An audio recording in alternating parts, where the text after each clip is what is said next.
السلام عليكم، اهلا بيكم في another poet of the 18th century. والشاعر بتاعنا النهارده هو Oliver Goldsmith. Oliver Goldsmith was born in Ireland, the son of an Anglican clergyman. بعدها بسطرين تقريبا considered very sensitive in his youth. Oliver didn't seem to enjoy his early studies very much. الباراجراف اللي بعده: Goldsmith began his writing career as an editor for a periodical. There were a number of short-lived periodicals at the time, and those works often changed the work submitted to them to fit the desires of the head editors and owners of the periodical. Although historians were not sure of all work he produced, we do know that Goldsmith rose quickly to fame as an author, even establishing a friendship with Samuel Johnson. He was featured in Boswell's famous biography of Johnson. Goldsmith was also one of the 9 regional members of the club, which was a literary dining society founded in 1746. Although he made quite a bit of money during his career as a writer for hire, he was also a very generous and extravagant man, leading to sizable debt of £2,000 by the time of his death. Goldsmith is also known today for his poetry. Although he wrote for a number of periodicals, his beautiful rendition of pastoral living, reflected in a number of artworks during the 18th and 19th century as well, function today as his enduring literary legacy. وبالتحديد القصيدة اللي احنا هنتناولها النهاردة وهي The Deserted Village and The Traveler or A Prospect of Society stand out for their idealization of English rural life. فبنشوف حاجة زي نوستالجيا للقرية القديمة والحياة القديمة اللي ليها علاقة بالقرية والطبيعة والأراضي الخضراء الواسعة. Goldsmith was praised for his ability to render his ideas with an air of simplicity while engaging with the complex ideas. Stylistically, he is known for his writing's accessibility. Okay, so Goldsmith's poetic concerns with the effects of the industrialization set the tone for William Wordsworth's lifelong concern with the same. Specifically, Goldsmith emphasized the dangers of Enclosure Acts, a series of legislation that displaced rural, poor farmers, herders, and families that had lived on land for generations in order to give big farms and private parks more land. هو كان ضد ده وكان على طول بيصور التأثير السيء للثورات الصناعية والميكنة بتاعة العالم انها قضت على حياة الريف and demonstrated the need to preserve rural life. Goldsmith set the tone for romantics to follow by simultaneously lamenting the loss of the past while also critiquing the forces of urbanization and new wealth. تعالوا نشوف مع بعض القصيدة اللي احنا نتناولها بالشرح النهاردة وهي بعنوان The Deserted Village. Sweet Auburn اللي هي اسم الفيلج, loveliest village of the plain, where health and plenty cheer did laboring swain, where smiling spring its earliest visit paid, and parting summer's lingering plumes delayed. Dear lovely bowers of innocence and ease, seats of my youth, when every sport could please, how often have I loitered over thy green, where humble happiness endured each scene. How often have I paused on every charm, the sheltered cot, the cultivated farm, the never-failing brook, the busy mill, the distant church that topped the neighboring hill. طيب تعالوا نشوف مع بعض شرح للقصيدة line by line أو part by part. First, it was composed in 1770. Goldsmith revisits Auburn, يعني هو عمل زي إعادة زيارة لهذه القرية القديمة الريفية، فبدأ إن هو يذكر محاسن هذه القرية وقد إيه كان بيعيش فيها حياة سعيدة.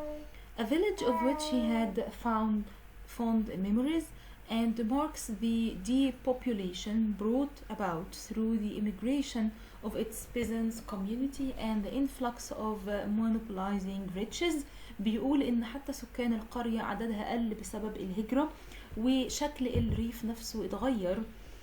He mourns over the state of society. بدأ ان هو ممكن نقول ينتحب، يعني ان هو يزعل على او ان هو يهجو ويعمل حاجة زي رثاء على شكل المجتمع where wealth accumulates and men decay. Using images pertaining to the land in his poem, he gives to his readers a sense of what it was like to live in the countryside. قد ايه كان حاجة جميلة ان الواحد يعيش في الريف during modernization and how it has destroyed the land and the former inhabitants worked so hard to retain اللي الفلاحين عملوا بجهد ان هم يكونوه. At the time in which the poem was written, it was true that the laboring class was in dire situation. Changes in land ownership led to shortage in labor and poverty became a common problem. Small farmers were forced out of the countryside. Alongside this problem came the new zest for luxuries and possession.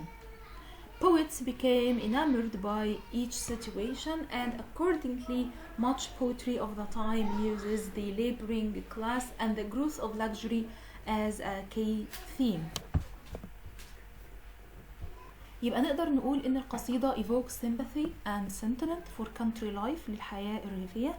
Unlike traditional pastoral poetry, it doesn't present the country as an Arcadian paradise, لكن بشكل ما زي الجنة المفقودة, but rather as a paradise lost.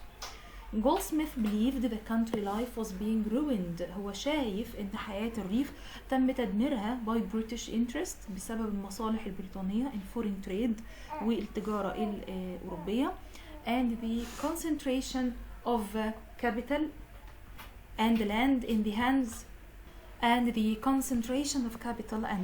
the hands of a small number of millionaires. To better understand the poem, read the short prose sketch of the poem itself and essay called The Revolution in Low Life, published in 1770 in the appendix to this study guide.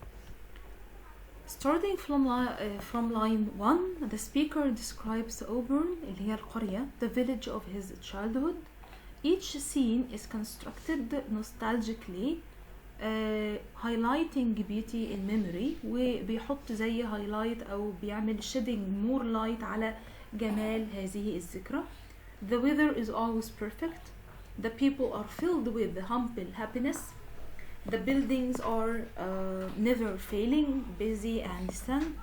He describes how everyone works hard and then enjoys their leisure time together on the rolling hills, playing sports or dancing. He also describes a heartwarming scene of young lovers flirting while a scolding matron watches with disapproval. The nostalgic scenes end suddenly with the statement, but all these charms are fled. كل هذه المعالم الساحر انتهت.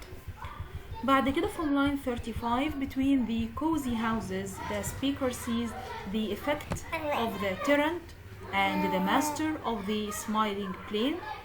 In the presence of such evil, everyone has left the now desolate village. So the only guests left are bittern birds that guard their nest with hollow sounding calls. The ones cozy houses والبيوت اللي كانت مرة من المرات cozy و comfortable have sunken and molded. The speaker laments that the village اللي كانت once filled with bold peasantry that was the country's pride is now deserted. بالظبط زي الصحراء. Everyone has left to chase wealth in the city. كل الناس ذهبوا للمدينة علشان يدوروا على الثروة والثراء, which the speaker calls the place where men decay. This, the speaker claims, is where England's griefs began. People used to be happy simply when their needs were met. يعني الناس أيام زمان كانوا سعداء لما كانت احتياجاتهم متوفرة.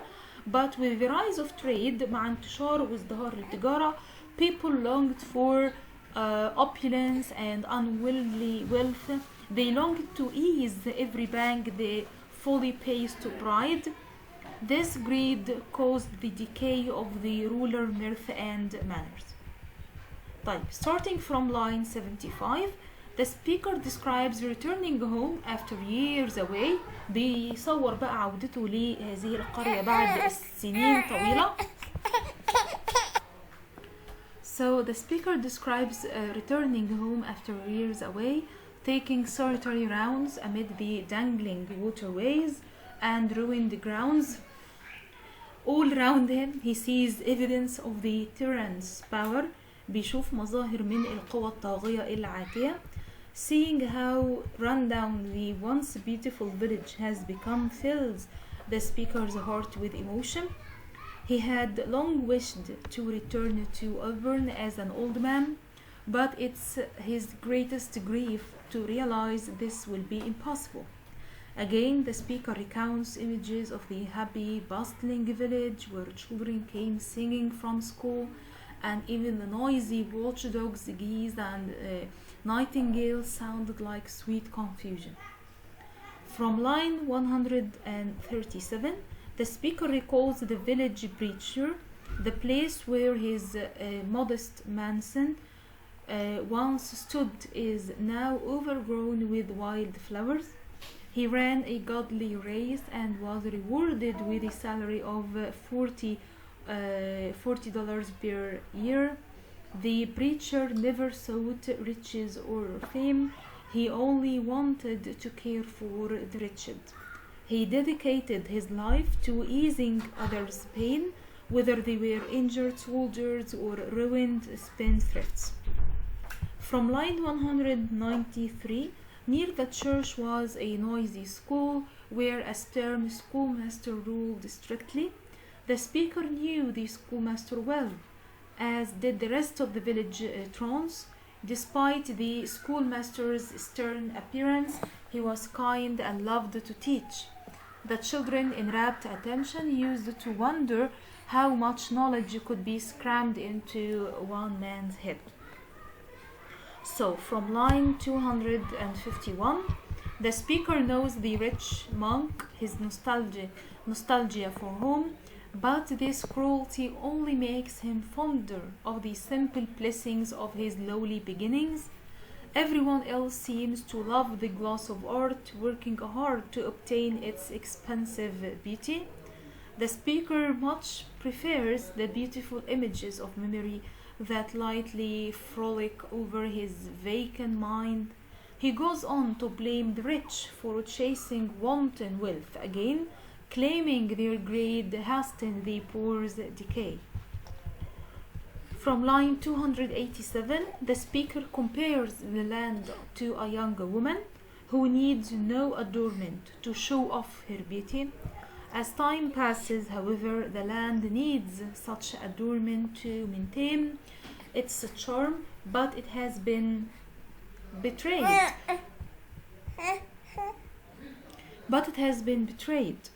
There is no way of covering up the impotence and decline of its splendors that transformed the smiling land into a scourged or tortured place. From line 341, the poor must travel through dreary scenes with fainting steps.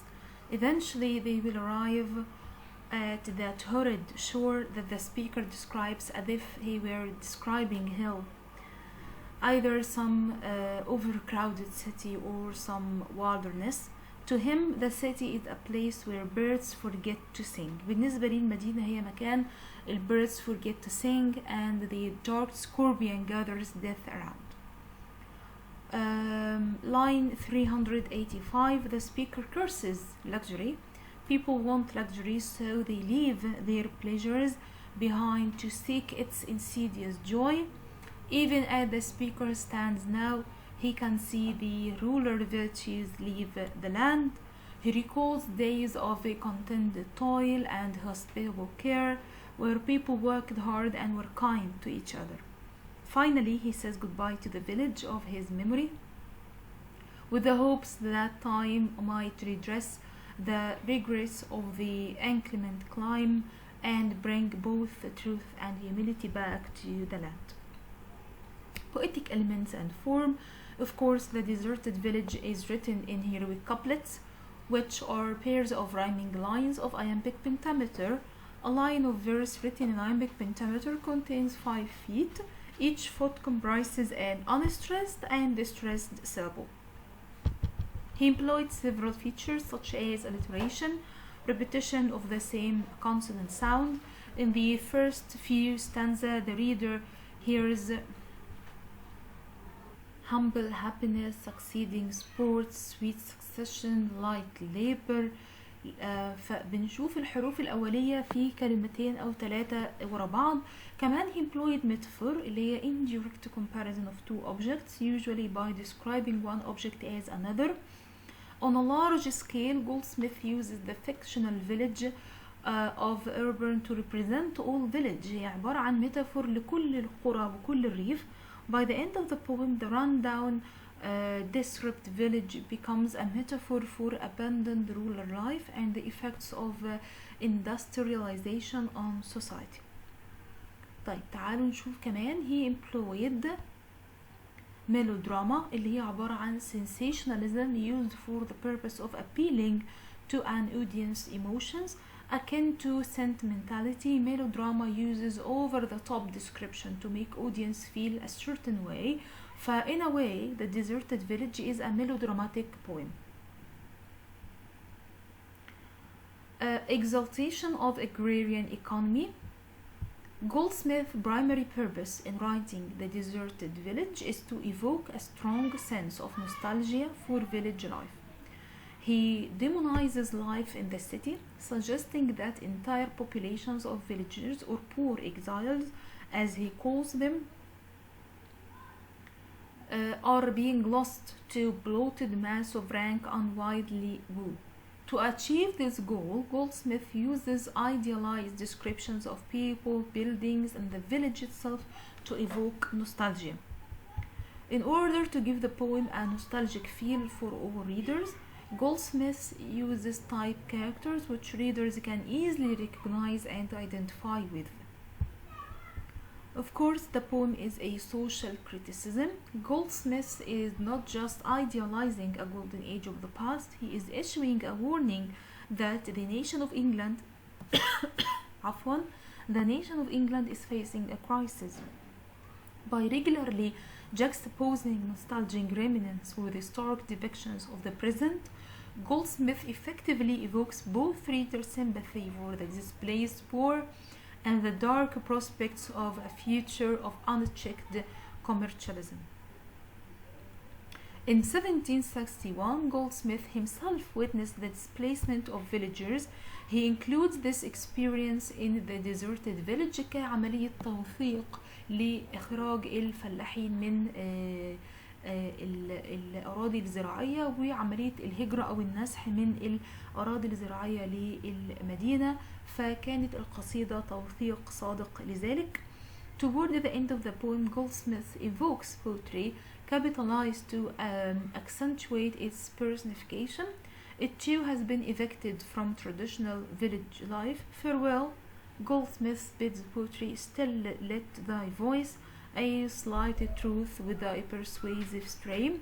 Unlike the farmers, Goldsmith did not grow up poor. He was raised in a wealthy family and attended an elite university, and he lived a relatively luxurious life as an adult. Yet by including poetry as a loss to greed, he allows himself to be cast alongside the impoverished. As the speaker of the poem, he is rendered just as wretched by the destruction of old values and ways of life.